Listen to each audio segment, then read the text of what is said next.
بسم الله الرحمن الرحيم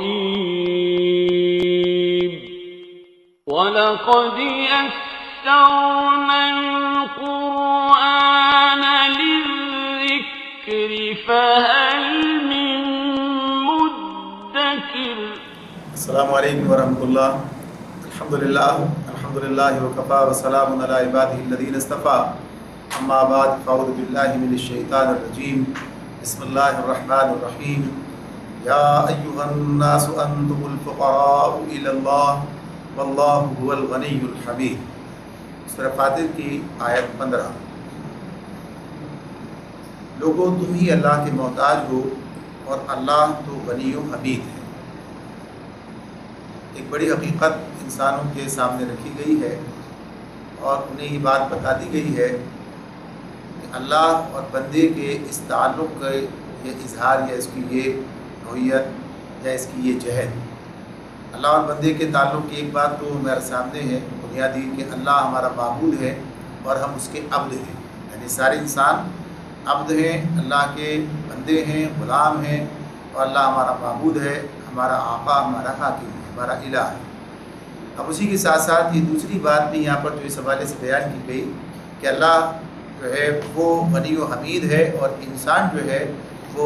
فقراء یعنی فقیر کی جمع فقراء ہے. انسان اللہ کا محتاج ہے، اللہ کی طرف رجوع کرتا ہے، فقیر ہے اللہ کا. یہ بات اس حوالے سے یہاں پر سامنے آ رہی ہے کہ جب انسان سے کچھ مطالبات کیے جاتے ہیں، یعنی اللہ تعالیٰ نے ایک دین ہمیں عطا فرمایا ہے اور اس دین پر عمل کرنے کا مطالبہ کیا ہے، اللہ پر ایمان لانے کا مطالبہ کیا ہے،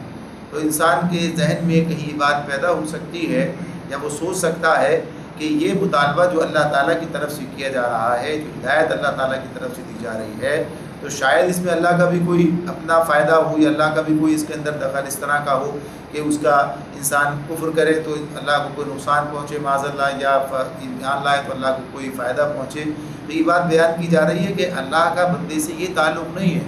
بندے کے ساتھ اللہ تعالیٰ کی کوئی نہ غرض ہے اٹکی ہوئی، نہ کوئی اس کا مفاد ہے. اللہ ان تمام چیزوں سے بے نیاز ہے. حد یہ ہے کہ اللہ انسان کی عبادت اور انسان اللہ کی جو عبادت کرتا ہے، اللہ کی جو تعریف بیان کرتا ہے، اس کا جو ذکر کرتا ہے یا شکر کرتا ہے، اس سب سے بھی بے نیاز ہے. پھر یہ کام کرنے کا حکم کیوں دیا جاتا ہے؟ یہ کام کرنے کا حکم اس لیے دیا جاتا ہے کہ اس راستے پر چلنے میں، یہ کام کرنے میں انسان کا اپنا فائدہ ہے، اس کا اپنا مفاد ہے، اور اس سے اسے وہ فوائد حاصل ہوتے ہیں جو اس کی ضرورت ہے، یعنی دنیا میں بھی اور آخرت کے اعتبار سے بھی. اسی لیے یہ بات بار بار جو ہے وہ سامنے رکھی گئی ہے، بتائی گئی ہے کہ تمہیں اللہ کے ساتھ جو تعلق اپنا قائم رکھنا ہے اس میں یہ اخلاص موجود ہونا چاہیے کہ یہ تمہارا اللہ کے ساتھ تعلق اپنی ضرورت کی بنیاد پر ہے. اگر تم یہ نہیں کرو گے تو اپنا نقصان کرو گے. تو یہاں پر اللہ تعالیٰ نے بات ارشاد فرما دی کہ تم ہی اللہ کے محتاج ہو، تمہیں اللہ کی ضرورت ہے. اگر اللہ تمہیں چھوڑ دے تو کوئی نہیں جو تمہاری سرپرستی کر سکے، تمہاری ضرورتوں کو پورا کر سکے، تمہارے کام بنا سکے.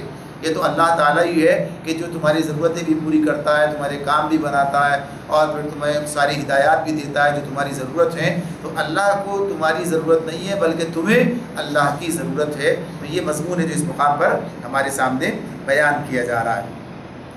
اور اس کی بندگی اور عبادت کرنے کے حوالے سے یہ بات بتائی جا رہی ہے کہ تمہاری اپنی دنیا اور آخرت کی فلاح کا اس پر انحصار ہے. ایسا نہ کرو گے، یعنی اللہ کی عبادت اور بندگی نہ کرو گے تو اپنا ہی کچھ بگاڑ لو گے، بل اللہ کا کچھ نہیں بگاڑ سکو گے. اللہ کی کوئی بگاڑ کی بات نہیں کہ اس میں اس کا کوئی نقصان ہو. تو آگے فرمایا ان یشاء یذھبکم ویأتی بخلق جدید.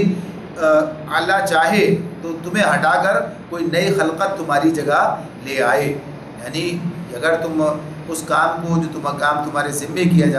گیا ہے، اگر اسے انجام نہ دو اور اس نظام کو جو اللہ تعالیٰ کا نظام کائنات کے اندر چل رہا ہے، اس نظام کے اندر جو تمہاری ذمہ داری ہے، اس ذمہ داری کو ادا نہ کرو تو اللہ تمہیں ہٹا کر کسی اور کو اس جگہ پر لے آئے گا. یعنی اللہ کے لیے ایک کام جو ہے کہ تمہاری ذریعے سے یہ کام نہیں چلے گا، یا تمہاری ضرورت جو ہے وہ ایسی ہے کہ ناگزیر ہے، تو ایسا کوئی معاملہ نہیں ہے. بلکہ یہ تمہیں جو موقع ملا ہے، تمہیں جو یہ مہلت دنیا کے اندر ملی ہے، اور اللہ نے تمہیں یہ توفیق دی ہے کہ اس نے دین کی سمجھ تمہیں دے دی، تم اللہ پر ایمان لے آئے ہو، تو اس اعتبار سے یہ ویسے تو سارے انسانوں کو مخاطب کیا گیا، یا ایھا الناس کی بات ہوئی تھی، لیکن خصوصیت سے پھر اہل ایمان کی بات اپنی جگہ پر ہے کہ اللہ نے انہیں موقع عطا کیا ہے، تو یہ ان کے لیے زیادہ اہم ہے کہ یہ موقع جو انہیں ملا ہے اس موقع سے وہ فائدہ اٹھائیں، اور سارے انسانوں سے بھی ہے کہ اللہ نے انہیں جو مہلت دے رکھی ہے اس مہلت سے فائدہ اٹھا کر اپنی ذمہ داری ادا کریں اور آخرت اپنی بنا لیں، دنیا اپنی بنا لیں، لیکن ایسا نہیں کریں گے تو اللہ تمہیں ہٹا دے گا، تمہاری جگہ دوسرے لوگوں کو لے آئے گا۔ یشاء یذھبکم ویأتی بخلق جدید، تمہاری جگہ کوئی اور مخلوق جو ہے وہ لے کر آ سکتا ہے، یعنی یہ صرف اتنی بات نہیں ہے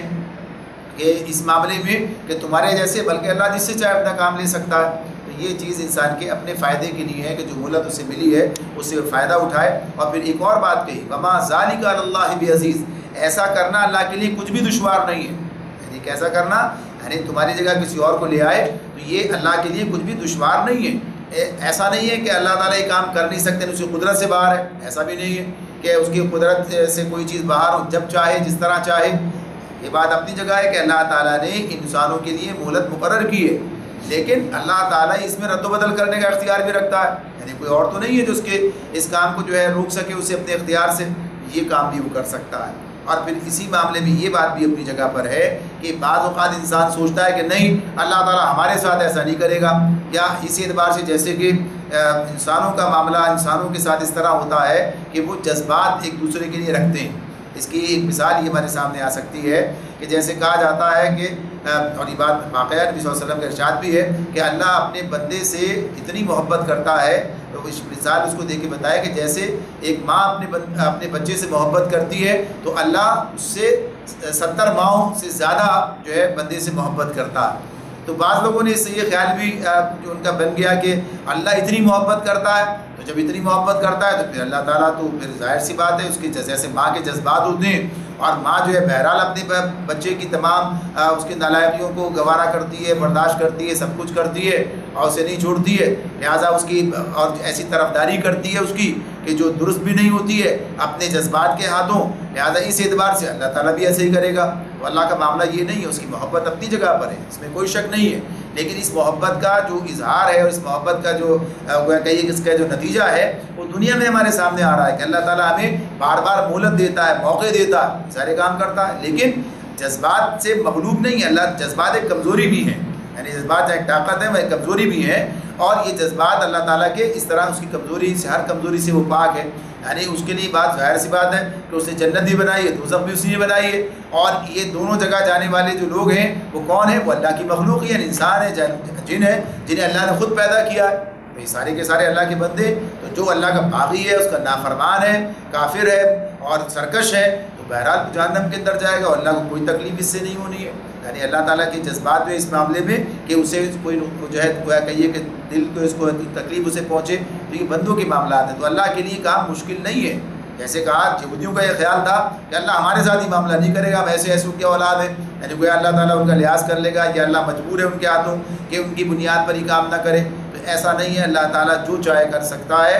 اور اسی کے ساتھ ساتھ یہ بات بھی جو قاعدہ قانون کلیہ اس نے مقرر کر دیا ہے، اس پر جو بھی جس پر بھی اس کا اطلاق ہو جائے گا، یعنی جو مہلت ملی ہے اگر اس مہلت سے خاطر خواہ فائدہ نہیں اٹھائیں گے اور جو کام ذمہ کیا وہ نہیں کریں گے، تو مہلت ختم ہوتے ہی اللہ تعالیٰ ہٹا دے گا، یعنی اس کو کسی اور کو اس کی جگہ پر لے آئے، کسی اور کو موقع دے گا۔ تو یہ ایک حقیقت ہے جو ہمارے سامنے بیان کی گئی۔ وَلَا تَزِرُ وَازِرَةٌ وِزْرَ أُخْرَىٰ، اور پھر یہ بات ہی بتائی اللہ تعالیٰ نے کہ کوئی بوجھ اٹھانے والا کسی دوسرے کا بوجھ نہیں اٹھائے گا۔ وَلَا تَزِرُ وَازِرَةٌ وِزْرَ أُخْرَىٰ، کوئی بوجھ اٹھانے والا کسی دوسرے کا بوجھ نہ اٹھائے گا۔ وَإِن تَدْعُ مُثْقَلَةٌ إِلَىٰ حِمْلِهَا لَا يُحْمَلْ مِنْهُ شَيْءٌ وَلَوْ كَانَ ذَا قُرْبَىٰ إِنَّمَا تُنذِرُ الَّذِينَ يَخْشَوْنَ رَبَّهُم بِالْغَيْبِ وَأَقَامُوا الصَّلَاةَ فَمَن تَزَكَّىٰ فَإِنَّمَا يَتَزَكَّىٰ إِلَى اللَّهِ الْمَصِيرُ۔ اس آیت 18 میں جو اللہ تعالیٰ کئی باتیں ہمارے سامنے اس میں رکھتے ہیں، بیان کرتے ہیں کہ کوئی بوجھ اٹھانے والا کسی دوسرے کا بوجھ نہ اٹھائے گا، اور اگر کوئی لدا ہوا نفس اپنا بوجھ اٹھانے کے لیے پکارے گا تو اس کے بار کا، اس کے بوجھ کا ایک ادنا حصہ بھی بٹانے کے لیے کوئی نہ آئے گا، چاہے وہ قریب ترین رشتہ دار ہی کیوں نہ ہو۔ پھر نبی اکرم صلی اللہ علیہ وسلم کو مخاطب کیا، اے نبی تم سے انہی لوگوں کو متنبع کر سکتے ہو جو بے دیکھے اپنے رب سے ڈرتے ہیں اور نماز قائم کرتے ہیں۔ جو شخص بھی پاکیزگی اختیار کرتا ہے اپنے ہی بھلے کے لیے کرتا ہے، اور پلٹنا سب کو اللہ ہی کی طرف ہے۔ تو اس آیت میں جو چیزیں ہمارے سامنے آ جاتی ہیں، کئی چیزیں جمع ہوتی ہیں۔ پہلی بات تو یہ بتا دی کہ ہر آدمی اپنے عمل کا بوجھ خود اٹھائے گا، یعنی یہ جو کہا ہے کہ وَلَا تَزِرُ وَازِرَةٌ وِزْرَ أُخْرَىٰ، کہ کوئی اپنا بوجھ جو ہے کوئی کسی دوسرے کا بوجھ نہیں اٹھائے گا، کوئی شخص بھی، ہر شخص اپنا بوجھ خود اٹھائے گا۔ تو بوجھ سے مراد کیا ہے؟ اپنے اعمال کی ذمہ داریوں کا بوجھ، یعنی جو عمل جس نے بھی کیا ہے اس کا معاملہ اسی کے ساتھ ہے۔ یا اللہ تعالیٰ یہ بات قرآن مجید میں کئی مقامات پر بالکل واضح کرتے ہیں۔ سورہ بقرہ کے آخر رکوع میں اللہ تعالیٰ نے یہ بات بتائی ہے، لا یکلف اللہ نفسا الا وسعها لها ما کسبت وعلیہا ما اکتسبت، واضح طور پر کہہ دیا۔ تو اللہ ذمہ داری سے بڑھ کر بوجھ نہیں ڈالتا۔ پھر کیا کہا؟ جو بھلائی کمائے گا اس کی بھلائی کا اسی کو فائدے مند ہے، اور کوئی برائی کمائے گا تو اس کا وبال بھی اسی پر ہے۔ تو یہ بات بار بار بیان کی ہے، بتائی گئی ہے۔ تو اس بات کا تناظر کیا ہے؟ کیوں یہ بات کہی جا رہی ہے؟ کوئی بوجھ اٹھانے والا کسی دوسرے کا بوجھ نہیں اٹھائے گا۔ کبھی انسان خود اس غلط فہمی میں مبتلا ہو جاتا ہے کہ کوئی اس کے کام آئے گا، اور کبھی کچھ لوگ اسے اس راستے سے گمراہ بھی کرتے ہیں کہ وہ اس کے کام آئیں گے، اور اسے جو ہے گناہ پر آمادہ کرنے کی اور برائی پر آمادہ کرنے کی بات کرتے ہیں۔ جس وقت میں یہ آیات نازل ہوئی ہے، خاص اس ماحول کے اندر بھی یہ بات سامنے آتی ہے کہ جب نبی کرم صلی اللہ علیہ وسلم کی دعوت پر جو لوگ ایمان لائے تو ان کے قریبی عزیز ان سے یہ بات کہتے تھے کہ تم یہ ہمارے کہنے سے تم جو ہے یہ ایمان کو چھوڑ دو، یعنی اس راستے سے ہٹ جاؤ، باز آ جاؤ، اور اگر آخرت میں کچھ ہوگا ہم دیکھ لیں گے، ہمارے ذمے، ہم تمہاری طرف سے جواب دیں گے، ہم بوجھ اٹھا لیں گے، ہم دیکھ لیں گے کیا ہوگا وہاں پر۔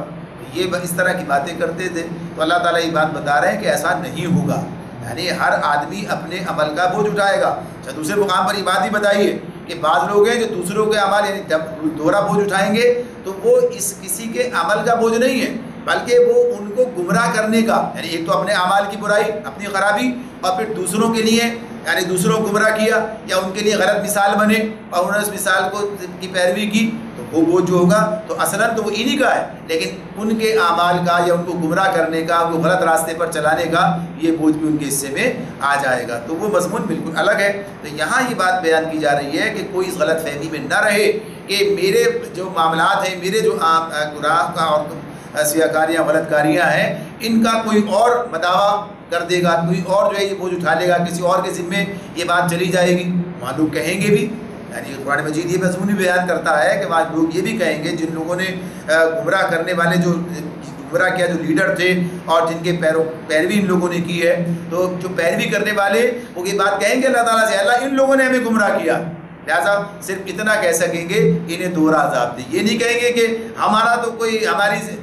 کوئی قصور نہیں ہے اور ہمیں جو ہے اس سے جو ہے باز رکھا جائے اس گناہ کے بوجھ سے، یہ بات ان کہنے کی ان کی مجال نہیں ہوگی، اس لیے کہ اختیار سب کا اپنے پاس ہے، اور اللہ تعالیٰ نے ہر ایک کو اس کا اختیار دے رکھا ہے کہ چاہے تو غلط بات کی طرف چلا جائے، چاہے تو صحیح بات کی طرف آ جائے، یعنی دعوت دونوں موجود تھی، تم نے صحیح دعوت کو چھوڑ کر اور غلط دعوت کی طرف چلے گئے، یعنی گناہوں کی طرف دعوت، شرک اور کفر کی دعوت کو قبول کر لیا، تو یہ بات بتا دی گئی کوئی کسی کے کام نہیں آئے گا۔ اور اس کے اندر جب یہ کہا کہ یہ اس میں اللہ تعالیٰ یہ بات بتا رہے ہیں، اگر کوئی وَإِن تَدْعُ مُثْقَلَةٌ إِلَىٰ حِمْلِهَا لَا يُحْمَلْ مِنْهُ شَيْءٌ وَلَوْ كَانَ ذَا قُرْبَىٰ، اگر کوئی لدا ہوا نفس اپنا بوجھ اٹھانے کے لیے پکارے گا تو اس کے بار کا ایک ادنا حصہ بھی بٹانے کے لیے کوئی نہ آئے گا، یعنی اگر وہ اس کے لیے پکارے گا اور وہ دعا کہیے کہ دوسروں سے کہے گا، اور اللہ تعالیٰ اس کے لیے بات بتا رہے ہیں کہ وَلَوْ كَانَ ذَا قُرْبَىٰ، چاہے اس کا قریبی رشتہ دار ہی کیوں نہ ہو، یعنی بات بالکل واضح ہے کہ کوئی کسی کے کام نہیں آئے گا، ہر ایک کو اپنی ہی پڑی ہوئی ہوگی۔ تو اس معاملے میں اللہ کا جو نظام ہے اور جو اس کا قانون عدل ہے کہ وہ ایک کے گناہ میں دوسرے کو نہ پکڑے گا، بلکہ ہر ایک کو اس کے اپنے ہی گناہ کا ذمہ دار ٹھہرائے گا۔ اور پھر یہ بھی اسی بات سے کہ اس وقت میں بھائی اپنے بھائی سے منہ موڑ لے گا، بیٹا اپنے باپ سے منہ موڑ لے گا، اور کوئی کسی کا بوجھ اٹھانے کے لیے اپنے اوپر لینے کے لیے ذرہ برابر بھی تیار نہیں ہوگا۔ یہاں تک کی بات تو آتی ہے سامنے کہ یہ بات لوگ کہیں کہ ہمیں کوئی نیکیاں مل جائیں یا ہمارے ساتھ کوئی تعاون کر لے، تو یہ بھی کسی کے لیے ممکن نہیں ہوگا اور کوئی کرنے کے لیے آمادہ اور تیار بھی نہیں ہوگا۔ تو ہر شخص تنہا اپنی ذات کے اندر اللہ کے سامنے جواب دہ ہوگا اور اپنے اعمال کا بوجھ اسے خود اٹھانا پڑے گا۔ یہ باتیں جو یہاں پر بیان ہوئی ہے، لہٰذا کسی کو کی بنیاد پر یا کسی کے گمراہ کرنے سے یا کسی بھی حوالے سے کوئی آدمی اس غلط فہمی میں نہ رہے کہ عمل میرا ہے اور اس کا بوجھ کوئی دوسرا اٹھا لے گا۔ تو اللہ نے اپنی طرف سے حجت تمام کر دی ہے قرآن میں یہ بات بتا کر کہ ہر عمل کا ذمہ دار آدمی خود ہے۔ اور پھر اس کے بعد نبی اکرم صلی اللہ علیہ وسلم سے اللہ تعالیٰ یہ بات کہہ رہے ہیں انما تنذر الذین یخشون ربهم بالغیب واقاموا الصلاۃ، کہ یہ آپ کا معاملہ یہ ہے کہ آپ صرف انہی لوگوں کو متنبہ کر سکتے ہیں جو بے دیکھے اپنے رب سے ڈرتے ہیں. یخشون ربهم بالغیب، غیب میں رہتے، اللہ کے سامنے تو نہیں ہے. اب اس ساتھ ساتھ کیا ہے، اقاموا الصلاۃ، اور نماز قائم کرتے ہیں. یعنی یہ بات کہ یہ جو ان لوگوں پر تنبیہات جو آ رہی ہیں ان پر کوئی اثر نہیں کر رہی، کارگر نہیں ہو رہی، اور تمہارے سمجھانے سے یہ سمجھنے کے لیے تیار نہیں ہے، بات کھول کھول کر بیان کی جا رہی ہے، اس کے باوجود پھر ان کے پر کوئی اثر نہیں ہو رہا، تو اللہ تعالیٰ یہ بات بتا رہے ہیں کہ بہرحال ایک بنیادی نیکی انسان کے اندر موجود ہونی چاہیے. یعنی نیکی کے ساتھ کچھ شغف، کچھ اس کے ساتھ تعلق، یعنی انسان کی فطرت کے اندر کوئی خوبی، یعنی اس کے اعتبار سے بھلائی اگر موجود ہوگی، اس کی طرف رغبت کرے گا تو اللہ مزید توفیق دے گا، آگے بڑھے گا وہ. لیکن جس نے اپنے اندر کی بھلائی کو دبا دیا، اپنے اندر جو اللہ تعالیٰ نے اس کے اندر جسے کہا کہ فَأَلْهَمَهَا فُجُورَهَا وَتَقْوَاهَا، کہ ہم نے ہر نفس کے اندر جو ہے اس کا تقوی اور فجور جو ہے وہ الہام کر دیا ہے. تو جو بنیادی تقوی اور فجور کی بات تھی، نیکی و بدی کی تمیز تھی، اگر کسی شخص نے یہ معاملہ اس طرح کیا، اس کا قد افلح من زکاها وقد خاب من دساها، کہ اس نے فلاں پا کیا، وہ اس نے اپنے نفس کا تزکیہ کیا، اور جس نے اور وہ برباد ہوا، اس نے اپنے نفس کو دبا دیا. یعنی اس اعتبار سے جو ہے اس کی جو کیفیات تھی اپنے ضمیر کی، اس کو آگے یعنی اس کو زندہ رکھنے کی بات ہے. اور دوسرے یہ کہ ضمیر کو جو ہے مسلسل نظر انداز کرنا اور اسے اس مقام پر لے جانا کہ اس کی زندگی برقرار نہ رہ سکے. تو اس اعتبار سے یہ بات بتائی گئی ہے. یہاں دو چیزیں بیان کی گئیں کہ کن پر اثر ہوتا ہے. پہلی چیزیں بتائی کہ اپنے رب پر یخشون ربهم بالغیب، خشیت الہی ہے. اور یہ کب ہے؟ اللہ کو دیکھا نہیں ہے، اللہ کو دیکھنے کے بعد تو سارا معاملہ ختم ہو جائے گا. تو غیب پر ایمان جو ہے یہ بنیادی چیز ہے. جب تک غیب پر انسان کا ایمان نہیں ہے، یعنی وہ ان چیزوں کو تسلیم کرنے کے لیے تیار نہیں ہے جو اسے نظر نہیں آتی ہیں لیکن اس کی عقل میں آتی ہیں، یعنی جو عقل ہے اس کے اندر وہ آتی ہیں، اور جو یہ باتیں بتائی جا رہی ہوتی ہیں یہ بھی اس پر دلالت کرتی ہیں، تو وہ آدمی بات کو مان لیتا ہے. لیکن جو آدمی ہر چیز میں چکھنے، دیکھنے اور اس کی شرط لگائے گا، وہ اس سے پر جو ہے ظاہر اس طرف نہیں آ سکے گا. سورہ یاسین میں بھی مضمون آگے ہمارے سامنے آئے گا، وہاں بھی اللہ نے اسی طرح بات کی ہے. اور پھر ساتھ ساتھ یہ بھی بتا دی بات اقاموا الصلاۃ، یعنی نماز قائم کرنے کے لیے تیار ہے. تو نماز کا قائم کرنے کا معاملہ کیا ہے؟ ظاہر سی بات ہے کہ تو نماز تو اہل ایمان کی بات ہے نا، ان کی علامت ہے. یعنی عملاً یہاں اس سے مراد کیا ہے کہ عملاً اطاعت کرنے کے لیے تیار ہے. جو آدمی عملاً اللہ کے آگے جھکنے کے لیے تیار ہی نہیں ہے، یعنی اللہ کی فرمانبرداری کرنے کے لیے تیار نہیں ہے، تو یہ قرآن بھی اس پر اثر انداز نہیں ہو رہا ہے، اس پر اثر انداز نہیں ہوتا ہے. آج آپ دیکھ لیجیے جو کیفیت ہمارے سامنے، یعنی ایمانیات کے حوالے سے جو کمزوری پائی جاتی ہے اور اعمال کے اعتبار سے جو کمزوری پائی جاتی ہے کہ بیشتر لوگ نماز سے کے ادا کرنے والے نہیں ہیں، قائم کرنے والے نہیں ہیں، تو یہ قرآن ان پر اثر انداز نہیں ہو رہا ہے. یہ چیزیں ان کے سامنے موجود ہیں، یہ انذار کا کام بھی کیا جا رہا ہے، مگر یہ ان پر اثر انداز نہیں ہوتا، اور ان کے دل جو ہیں گویا کہیے کہ اسے قبول کرنے سے قاصر ہو گئے. تو یہاں یہ بات بتائی گئی ہے. بہرحال یہ دو چیزیں بنیادی یہ پیدا کرنی مقصود ہیں. یعنی اس حوالے سے گویا کہ دعوت کے اعتبار سے، تبلیغ کے اعتبار سے یہ بات سامنے رہنی چاہیے کہ خشیت جو ہے الہی، خشیت الہی پیدا کرنے کی جو ذرائع ہیں انہیں استعمال کیا جائے، اللہ سے لوگوں کو وابستہ اور اس پر ایمان کی بات کی جائے، اور ساتھ ساتھ عملی جو اقدامات ہیں یعنی نماز کے قیام کی طرف لایا جائے، تو پھر آگے بات جو ہے وہ چل سکتی ہے، چیزیں سمجھ میں آ سکتی ہیں. اور پھر ایک قاعدہ اور کلیہ اور بیان کر دیا، وَمَن تَزَكَّىٰ فَإِنَّمَا يَتَزَكَّىٰ لِنَفْسِهِ، کہ جو شخص بھی تزکیہ کرتا ہے، ابھی وہی بات آ گئی جو بھی ہو رہی تھی کہ جو بنیادی تزکیہ ہے، جو بنیادی اپنے نفس کی بات ہے کہ قد افلح من زکاها وقد خاب من دساها کی بات جو تھی، تو اس حوالے سے جو تزکیہ کرتا ہے، جو پاکیزگی اختیار کرتا ہے، تو کس کے لیے کرتا ہے؟ وَإِنَّمَا يَتَزَكَّىٰ لِنَفْسِهِ، تو اپنے ہی بھلائی کے لیے کرتا ہے. یہ کام جو کرتا ہے، جو اس کا تزکیہ ہوگا، اس کا فائدہ کسے پہنچے گا؟ اس کی اپنی ذات کو پہنچے گا، کسی اور کا معاملہ نہیں ہے یہ کہ کسی اور کو اس کا فائدہ پہنچے گا، اس کی اپنی ذات ہی کو اس کا فائدہ پہنچنا ہے. یہ بات وہی بات جو ابھی آغاز میں آئی تھی، پہلی آیت کے اندر تھی، یا ایھا الناس وانتم الفقراء واللہ هو الغنی الحمید، اے لوگو، اے انسانوں، تم ہی اللہ کے محتاج ہو، اللہ تو بے نیاز ہے، اللہ تو اپنی ذات میں آپ محمود ہے، اسے کسی کی ضرورت نہیں ہے. تو یہی بات کہ جو نیکی اختیار کرتا ہے، جو پاکیزگی اختیار کرتا ہے، تو اس کا فائدہ اس کی اپنی ذات کو پہنچتا ہے. قرآن مجید میں یہ مضمون بار بار آیا ہے. ایسے یہاں پر ہے وَمَن تَزَكَّىٰ فَإِنَّمَا يَتَزَكَّىٰ لِنَفْسِهِ وَمَن جَاهَدَ فَإِنَّمَا يُجَاهِدُ لِنَفْسِهِ، تو کوئی جہاد کرتا ہے، نہیں بڑے عمل کی بات کی ہے کہ اللہ کے راستے میں اللہ کے دین کو قائم کرنے کی جدوجہد میں کوئی آدمی لگ جاتا ہے، تو اب اس معاملے میں حالانکہ یہ بات اپنی جگہ ہے کہ جو یہ کام کر رہا ہے اللہ نے اس کا یہ مرتبہ اور منصب بھی ہمیں بتایا کہ اللہ اس کی اتنی قدر کرتا ہے کہ اسے اپنا مددگار قرار دے دیتا ہے۔ من انصار اللہ جو بات کہی ہے انصار اللہ جنہیں کہا گیا، تو اس میں اس اعتبار یہ ان کا قدر و منزلت تو اپنی جگہ پر، لیکن فائدہ جو کچھ بھی ہے وہ اس کا اپنا ہے، کسی اور کا فائدہ نہیں ہے۔ اگر وہ اپنے راستے کی رکاوٹوں کو دور کرے گا، یعنی اپنا تزکیہ کرے گا، تو بھی اپنا فائدہ ہے، پھر اس تزکیے پر آگے چل کر اس راستے پر آگے بڑھے گا جو دین کا راستہ اس کے لیے مقرر کیا گیا ہے، جو ذمہ داریاں اس کے اوپر عائد کی گئی ہیں، اور وہ اللہ کے دین کی سربلندی کے لیے کام کرے گا اپنی ذات پر بھی اور زمین پر بھی، جس کا فائدہ اس کے اپنی ذات کو پہنچے گا دنیا میں بھی اور آخرت میں بھی۔ تو یہ مضمون مختلف عنوانات سے سامنے آتا ہے۔ تو یہاں بھی کہہ دیا کہ جو بھی کام کرے گا کسی اور کی بات نہیں ہے، نہ کسی دعوت دینے والے کا فائدہ ہے اس کے اندر، اس اعتبار سے کہ وہ اسے کوئی نفع پہنچا دے گا، ہاں دعوت دینے کا جو اجر ہے وہ اسے ملے گا، اور دعوت قبول کر کے اس پر عمل جب آدمی کرے گا تو بھی اس کا کوئی حصہ اس کی طرف جائے گا، لیکن اصلاً فائدہ فرد کا اپنا ہے۔ وَإِلَى اللَّهِ الْمَصِيرُ، اور پلٹنا سب کو اللہ ہی کی طرف ہے۔ یہ سارے معاملات کہاں ہوں گے؟ اللہ کی طرف جانے کی بات ہے۔ تو آج بھی مانے نہ مانے، قبول کرے نہ قبول کرے، اور جو دعوت دینے والے، جو دعوت کو قبول کرنے والے، انکار کرنے والے، سب بالآخر اللہ کی طرف جا رہے ہیں اور سارے فیصلے وہیں پر ہونے والے ہیں۔ اب اس کے بعد اللہ تعالیٰ یہ بات ارشاد فرماتے ہیں وَمَا يَسْتَوِي الْأَعْمَى وَالْبَصِيرُ، اندھا اور آنکھوں والا برابر نہیں ہے۔ اب یہ بات کہ جو اس میں دعوت کا معاملہ تھا، دعوت دی جا رہی تھی اور دعوت کو قبول کرنے کے لیے لوگ تیار نہیں تھے، اس طرف آنے کے لیے تیار نہیں تھے، تو اس معاملے میں دائی کا مسئلہ نہیں ہے، یہ نہ دعوت کا کوئی کے اندر کوئی سقم ہے، کوئی کسر ہے، کوئی کمی ہے، یا وہ ایسی ہے کہ دائی سے قبول نہیں ہے، رد ہے، ایسا نہیں ہے، بلکہ یہ تو مدعو کا معاملہ ہے، جسے دعوت دی جا رہی ہے اس کا مسئلہ ہے، دائی کا مسئلہ بھی نہیں ہے۔ تو اس میں اللہ تعالیٰ یہ بات بتا رہے ہیں وَمَا يَسْتَوِي الْأَعْمَى وَالْبَصِيرُ، اندھا اور آنکھوں والا برابر نہیں ہے۔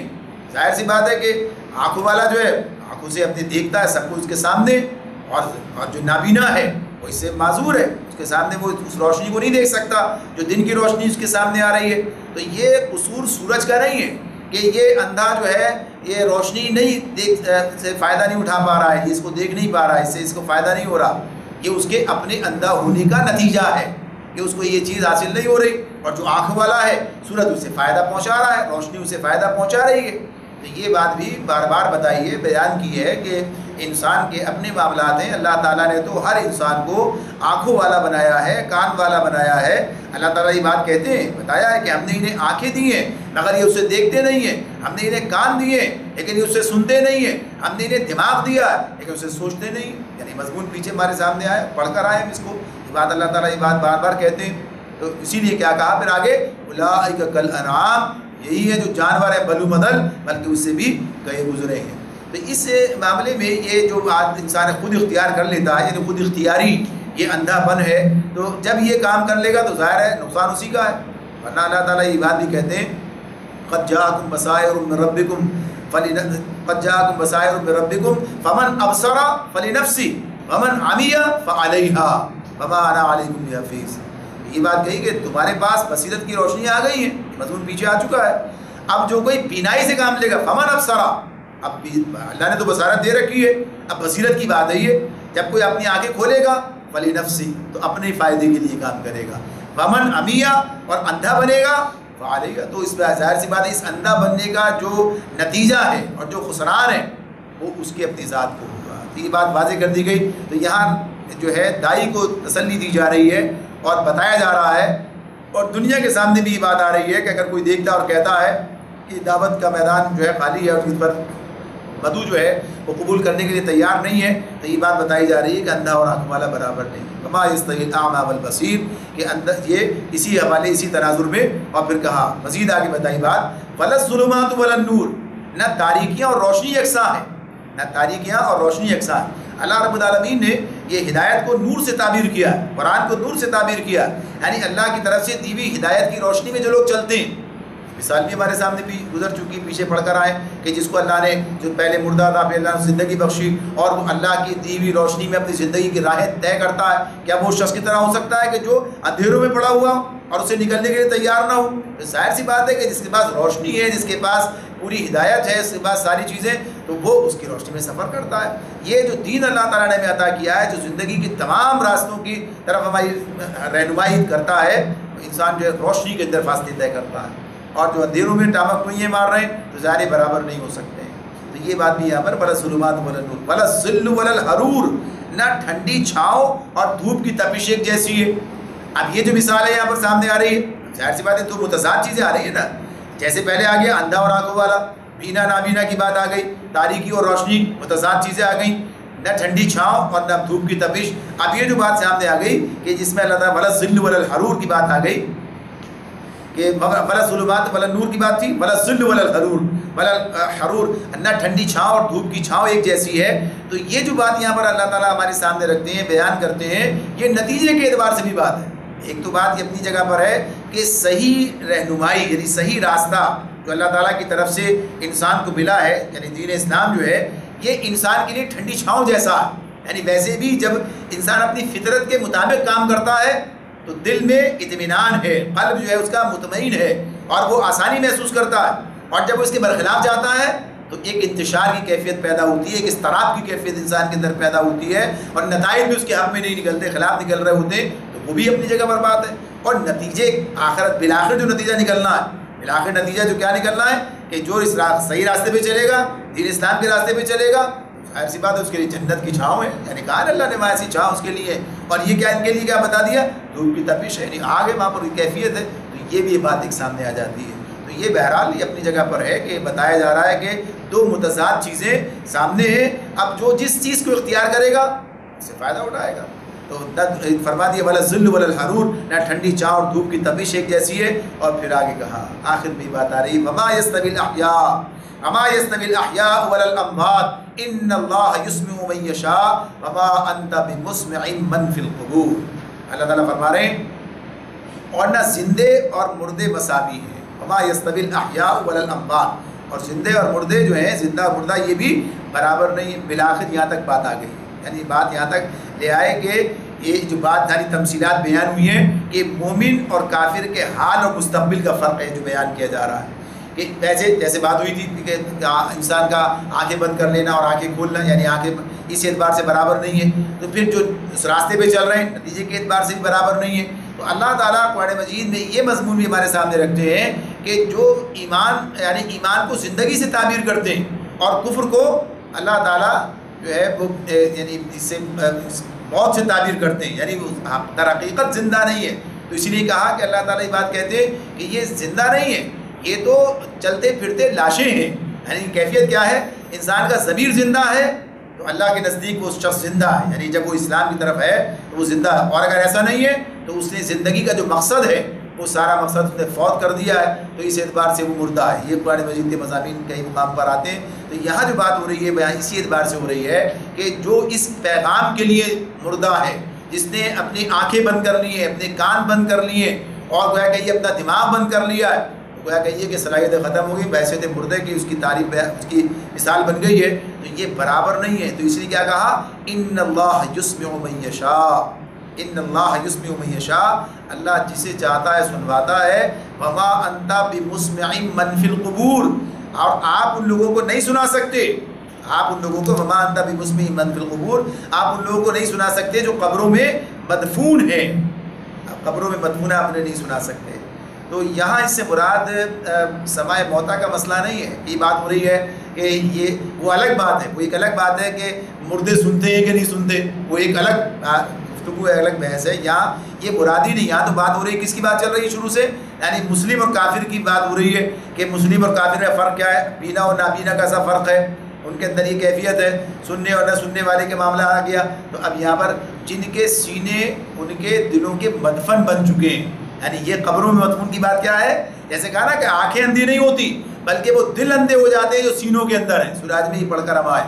تو اسی اعتبار سے گویا کہیے کہ یہ بات ہے کہ جن کے سینے اپنے قبر مدفن بن چکے ہیں، قبریں بن چکے ہیں ان کے دلوں کی، تو اس نے بتا دیا کہ وہ سننے کے لیے تیار کبھی نہیں سن سکیں گے۔ تو ویسے جو اللہ تعالیٰ کی اپنی اس کی اختیار کی بات ہے، جسے چاہے سنا دے، اس کا اپنا معاملہ۔ اس لیے پہلے کیا کہا، ان اللہ یسمع من یشاء، اللہ جسے چاہتا ہے سنواتا ہے۔ لیکن اللہ تعالیٰ نے بھی یہ قاعدہ کلیہ بتا دیا قرآن مجید میں، جو سننے کے لیے آمادہ ہے ہم اسے سننے کی توفیق دیں گے، اور جو ٹھکرا دیتا ہے تو پھر اللہ تعالیٰ بھی اسے ٹھکرا دیتا ہے، پھر اس سے وہ توفیق سلب کر لی جاتی ہے، پھر اسے نہیں ملتی ہے۔ تو اس کے لیے پھر کیا بتا دیا؟ گویا اس نے قبر میں جانا اپنے لیے طے کر لیا، اس کی یہ کیفیت ہی بتا دی اللہ تعالیٰ نے۔ تو اس میں کہ آپ انہی لوگوں کو بات سنا سکتے ہیں جو معقول بات پر کان دھریں۔ تو یہ سارا مضمون کس لیے آیا ہے؟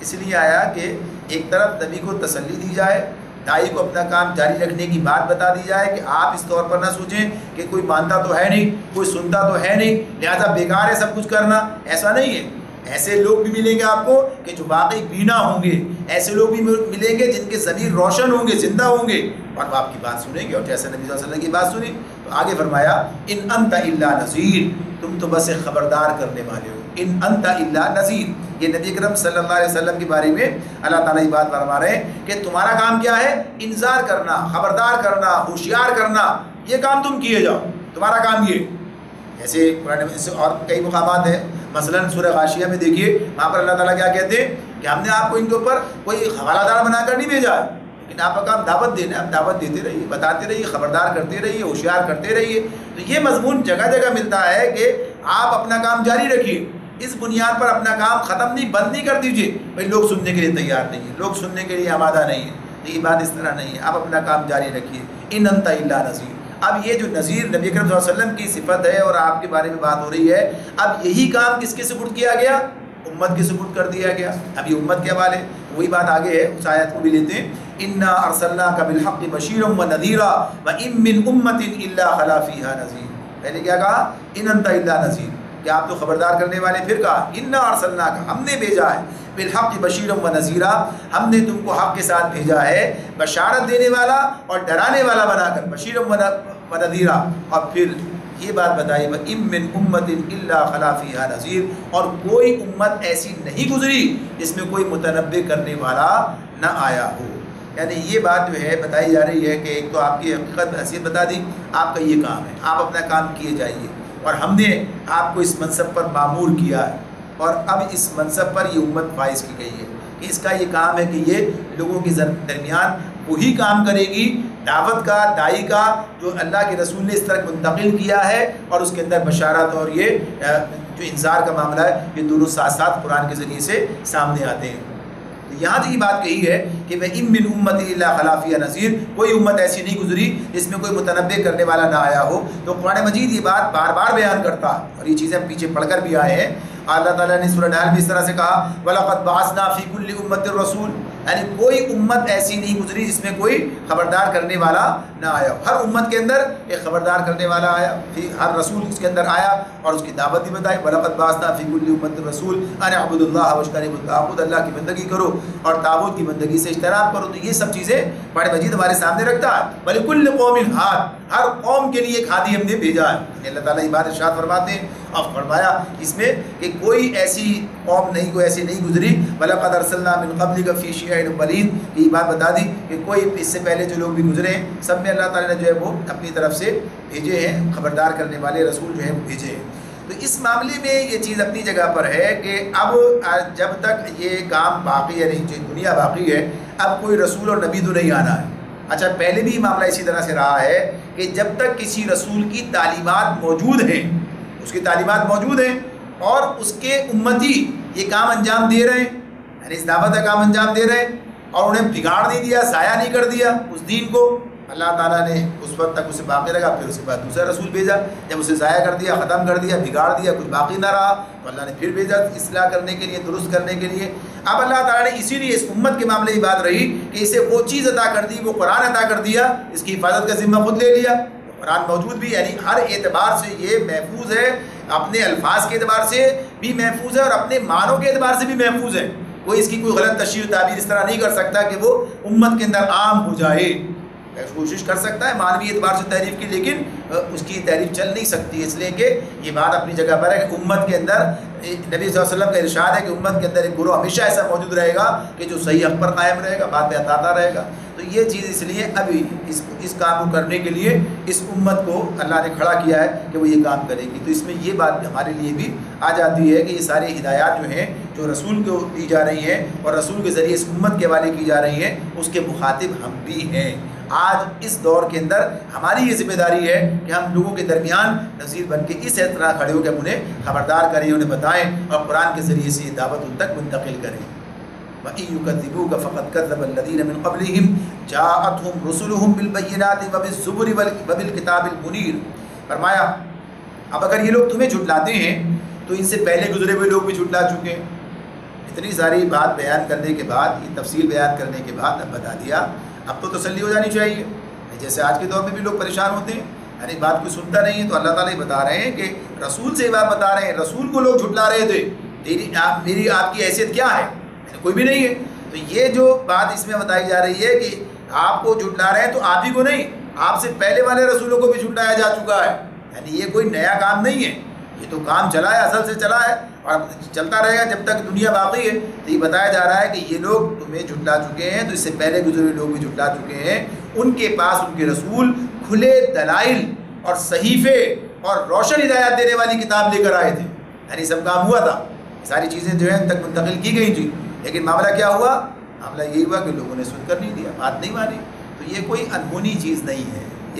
یہ حوصلے کی بات ہے۔ بتایا جا رہا ہے کہ آپ اس سے بے نیاز ہو جائیے کہ لوگ بات سنتے ہیں یا نہیں سنتے ہیں، لوگ جو ہے اس پر کیا رد عمل ظاہر کرتے ہیں، جو آپ کی ذمہ داری وہ آپ کیجیے۔ یہ بات الگ سے بتائی جاتی ہے کہ بہرحال اللہ تعالیٰ نے کسی کے اندر سے خیر ختم نہیں کیا، اللہ تو خیر ظاہر سی بات ہے کہ جس کے اندر جو چیز ہے وہ اس کو آگے بڑھاتا ہے، خیر ہے تو خیر کو آگے بڑھاتا ہے۔ تو